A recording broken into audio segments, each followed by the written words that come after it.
नमस्कार दोस्तों, मैं अंकुर उपाध्याय स्वागत करता हूं आप सभी का एक बार फिर से अपनी नई वीडियो में। दोस्तों, टाटा कैपिटल ये आईपीओ बाजार में आने वाला है। अब आईपीओ क्या करिश्मा करेगा, क्या कमाल करेगा, ये तो वक्त बताएगा। लेकिन टाटा कैपिटल के आईपीओ की वजह से टाटा इन्वेस्टमेंट ने तो करिश्मा कमाल दोनों कर दिया है।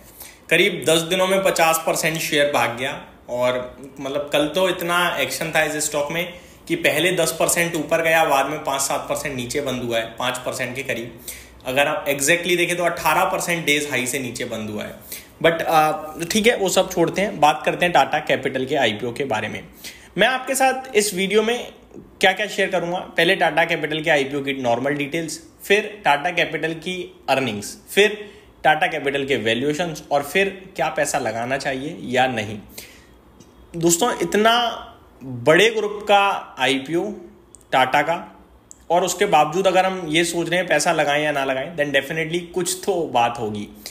देखो, अगर आप टाटा या Tata Capital as a company देखोगे तो मुझे नहीं लगता आप ये सोचोगे कि पैसा लगाएं या नहीं लगाएं। लेकिन आप जब इशू साइज देखते हो, यार 15,500 करोड़ का है, आप करंट आईपीओस की सिचुएशंस को देखते हो, पैसा ही नहीं बन रहा है, आप करंट मार्केट की सिचुएशंस को देखते हो, मजा नहीं आ रहा है, तो फिर ये सवाल उठना लाजमी है ना।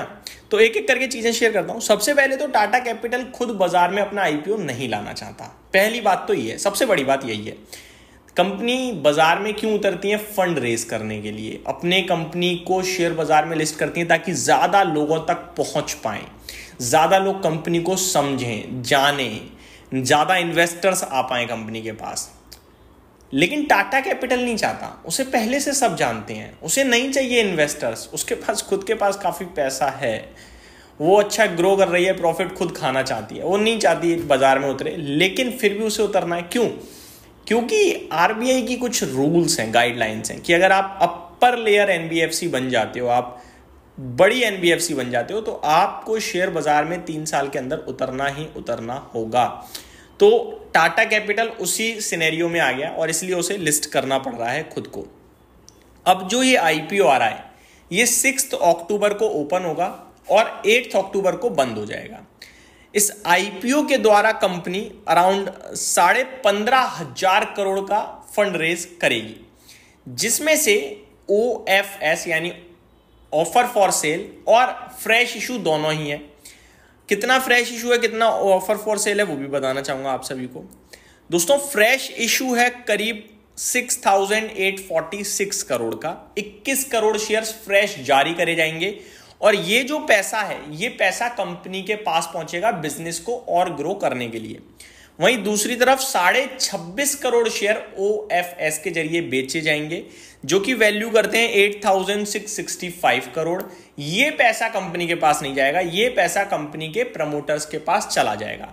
कौन कौन से प्रमोटर्स के पास? टाटा सन्स के पास 23 करोड़ शेयर्स ये बेच रहे हैं और आईएफसी यानी इंटरनेशनल फाइनेंस कॉर्पोरेशन के पास 3.5 करोड़ शेयर्स ये बेच रहे हैं। अब ये भी कोई ऐसा नहीं है कि मतलब जानबूझ के जब बेच रहे हैं।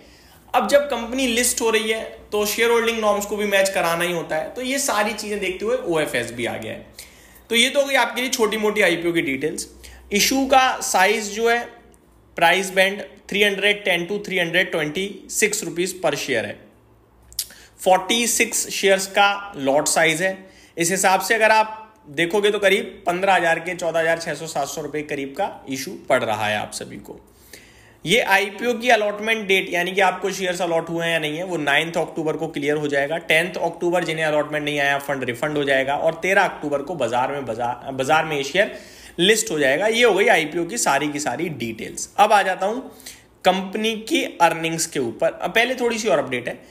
3 अक्टूबर को एंकर बुक खुल गई थी, जहां पे बड़े बड़े इन्वेस्टर्स एलआईसी जैसे ने पैसा लगाया है और अपर प्राइस बैंड पे कंपनी ने ऑलरेडी एंकर इन्वेस्टर से 4,642 करोड़ रुपए का फंड रेज कर लिया है। यानी अब बचता है 11,000 करोड़ का आईपीओ, आप ये ओवरऑल कह सकते हैं। ये आईपीओ अनलिस्टेड मार्केट के सामने काफी सस्ता आ रहा है। अनलिस्टेड मार्केट में 1,000 रुपए का हाई था, 700 पे ट्रेड कर रहा था और आईपीओ आ रहा है 350 रुपए पे। अनलिस्टेड मार्केट का चट्टा बट्टा एक और बार एक और कंपनी ने खोला है। हाथ जोड़ के विनती है, अनलिस्टेड मार्केट में ना फंसे। बढ़ते हैं आगे। अब ये जो फाइनेंशियल्स की तरफ मैं बढ़ रहा हूं। FY25 वित्त वर्ष 25 में कंपनी का जो रेवेन्यू था वो था 28,313 करोड़ का, जो कि FY24 के सामने 55% की ग्रोथ दिखा रहा था। तो रेवेन्यू में बहुत ही दमदार ग्रोथ थी, लेकिन मुनाफे में 10% की ग्रोथ थी साल दर साल। कंपनी ने 3,655 करोड़ का प्रॉफिट पोस्ट करा है।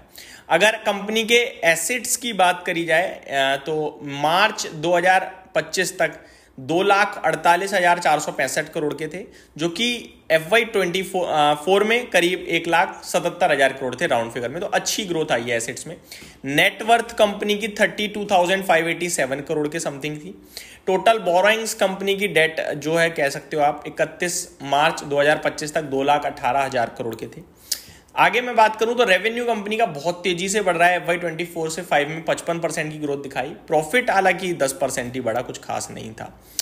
रिसेंट क्वार्टर में 50% का रेवेन्यू ग्रोथ और 31% का प्रॉफिट था, तो ग्रोथ तो काफी है। आगे अगर बात करें वैल्यूएशंस की, तो वैल्यूएशंस के हिसाब से देखा जाए तो 326 रुपए का मैं प्राइस बैंड ले लूं ऊपर में, तो 1,40,000 करोड़ का मार्केट कैप बनता है।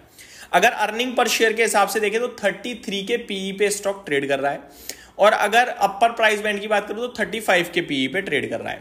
अगर प्राइस टू बुक वैल्यू देखूं तो 8.5 के पीबी पे ट्रेड कर रहा है।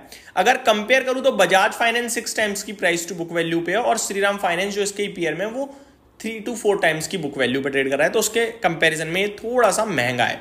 वहीं ईपीएस के हिसाब से ये 35 के पीई पे, वहीं बाकी 26, 27, 40 ऐसे अलग अलग पीई पे ट्रेड कर रहे हैं। अब सवाल ये कि लगाएं पैसा या नहीं। दोस्तों टाटा ग्रुप की जब बैजिंग आ जाती है तो वैल्यूएशन ऑटोमेटिकली थोड़े तो बढ़ जाते हैं। दूसरी बात, कंपनी बहुत तेज ग्रो कर रही है। सब कुछ मुझे अच्छा लग रहा है, मुझे अच्छा नहीं लग रहा है तो केवल और केवल बड़ा इशू साइज, साथ ही साथ इसी समय एलजी का भी आईपीओ है, वो भी बड़ा है, तो मेरे को लगता है क्लैश होगा ये बड़े आईपीओस में। तो लिस्टिंग के बाद अगर सुस्त लिस्टिंग हो जाए तो ज्यादा अच्छा रहेगा, और वैसे भी सुस्त लग रही है, जीएमपी 5% ऊपर दिख रहा है।